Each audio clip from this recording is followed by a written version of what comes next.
Hello everyone and welcome to Music Theory with Gim. In this installment of Analyzing Counterpoint, we're going to be delving into the dungeon theme from The Legend of Zelda on the NES. Before we get into any music theory, however, let's take a listen to the music.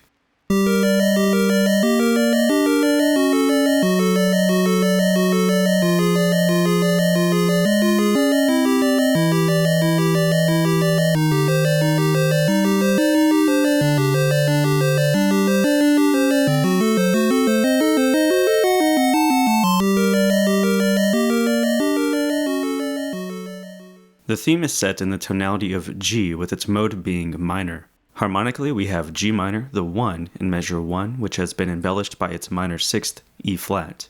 In measure 5, we have C minor over E flat, the 4/6, which has been embellished by its 9th, D. D7/4 or D7 sus appears in measure 6, which is used to delay the full arrival of the 5 until the final measure, which will be extended to include the 7th and 9th, making it a D7 flat 9. Now you might be wondering where the symbols for measures 2 through 4 are. Well, these measures will receive no chord symbols. This isn't because they are sounding the sonority of G minor. Instead, it is because these measures are the result of counterpoint, and even if we could apply chord symbols to them, they would provide little insight regarding the music itself. As we proceed, keep these chords in mind as they will be referred to on numerous occasions during the analysis. Also, rather than tackle the theme as a whole, we're going to separately dissect the two staffs, starting with the top staff and then moving to the bottom. Our first move will be to reduce each measure down to a single vertical voicing. Of course, this is not how the theme should be played, but this will allow us to more easily see how the notes are moving from one measure to the next. Presented like this, we should already begin to see how much of the counterpoint is based on parallel and oblique motion. To make it even clearer, let's reduce the notes that are the result of oblique motion. Now we can very clearly see what is happening. During measures 1 through 4, the two highest notes, D and E flat, remain unchanging with a series of parallel thirds chromatically descending beneath. G and B flat descend to F sharp and A, then to F and A flat, and lastly to E and G.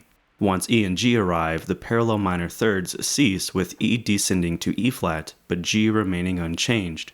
As a result, the two lowest voices now form a major third. It is also at this point that D and E flat, the two highest voices, finally move, descending to C and D respectively, forming parallel seconds.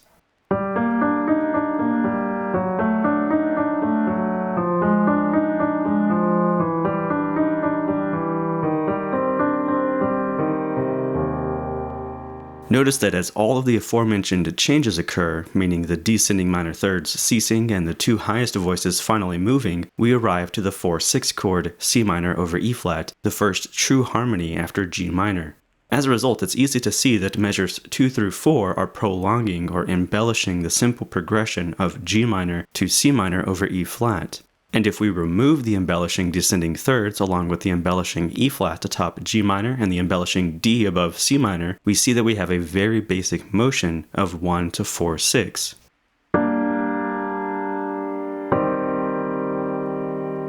This is why the interposing measures do not really benefit from chord labels. They are not intended to function as chords, but as contrapuntal elaborations of a simple harmonic progression.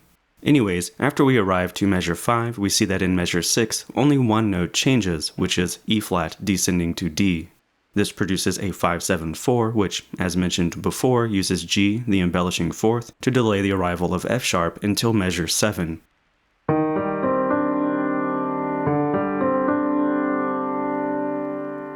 Once we arrive to measure 7, every note changes. The two Ds descend with parallel motion to C, G is released to F sharp, and C descends by leap to A.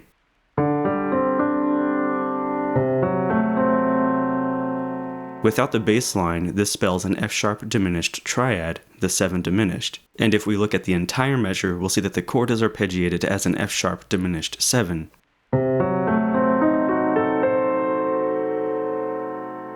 When the bass line is added, however, we'll hear that the first note of the measure, as well as the lowest note throughout, will be D, which in conjunction with the notes above will form the aforementioned D7 flat 9.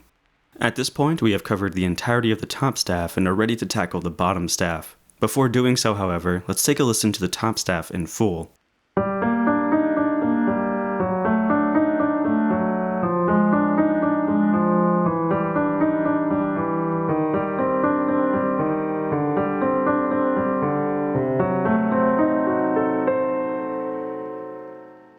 With the analysis of the top staff in mind, it's easier to understand the bottom staff since it is, at its core, doubling the lowest voice of the top staff during measures 1 through 6, ultimately forming a descending interval outline of a perfect fourth from G to D.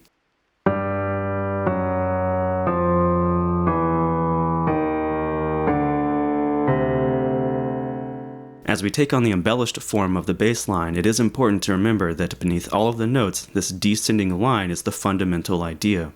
In the first measure, we hear an ascending G minor triad creating the line G, B flat, D, and in measure 2, we hear C sharp descending by leap to F sharp.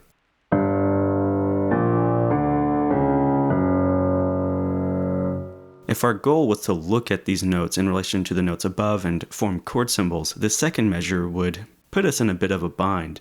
Lucky for us, we already know that measures 2 through 4 are contrapuntal in nature, and we do not need to worry about a chord symbol. With this in mind, we're free to analyze the bass line in a purely melodic manner. After doing so, we should be able to see that the second measure is the result of melodic transformation. First, G minor is transposed down a semitone to F sharp.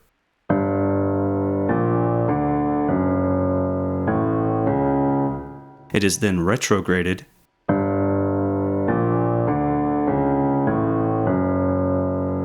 and in the last step it is contracted so that the two descending thirds form a single descending fifth.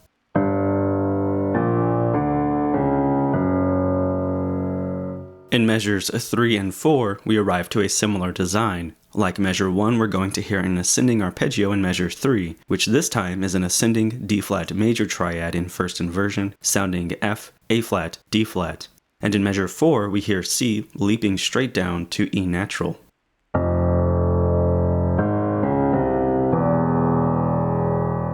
Like measure 2, measure 4 is also the result of transposing the arpeggio down a semitone.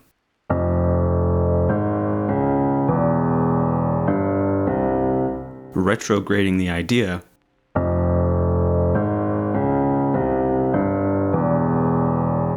and then compressing the descending thirds to be a single fifth.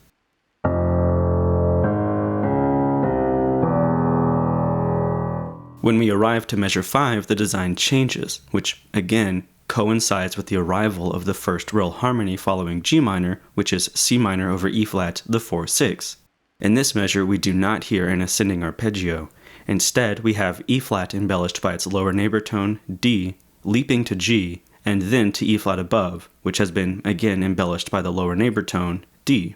This design is then transposed to the next measure, except that rather than sound D ascending to F sharp, we hear that G remains intact, coinciding with the D7-4 above.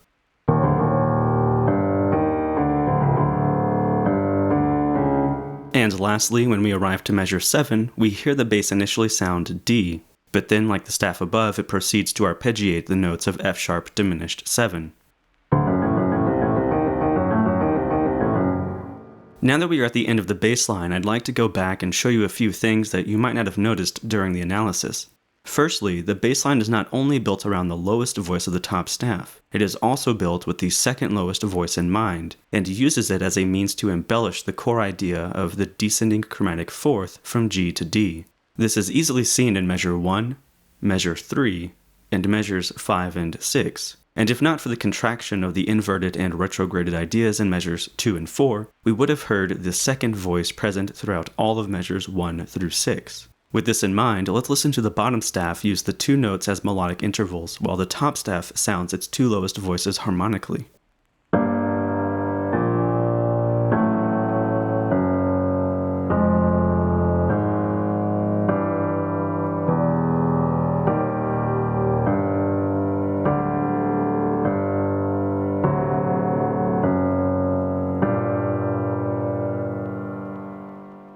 Another point to consider is how the bass line initially spans a fifth in measures 1 and 2, but then spans a minor sixth in measures 3 and 4. Not only that, but this intervallic augmentation is the result of reinterpreting C sharp as D flat, while F sharp chromatically descends to F.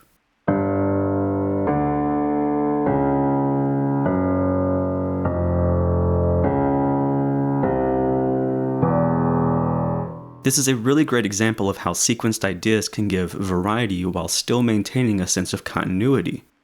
The final point I want to mention is how the notes are grouped in the final measure. When you beam the notes together based on when leaps of opposing directions occur, you end up with inverted groupings between the two staffs. In the top staff, we have 2 groups of 4 followed by 4 groups of 3. In the bottom staff, however, we have 4 groups of 3 followed by 2 groups of 4. And when the two staffs are played together, we have a sense of rhythmic dissonance that obscures the pulse of the measure. Is it 2 plus 3? Is it 3 plus 2? We don't know. It really depends on whether or not you're paying more attention to one staff over another. And at this point, we've exhausted all of the talking points for this installment. So with the analysis in mind, let's take another listen to the Legend of Zelda's dungeon theme and then bring this episode to a close.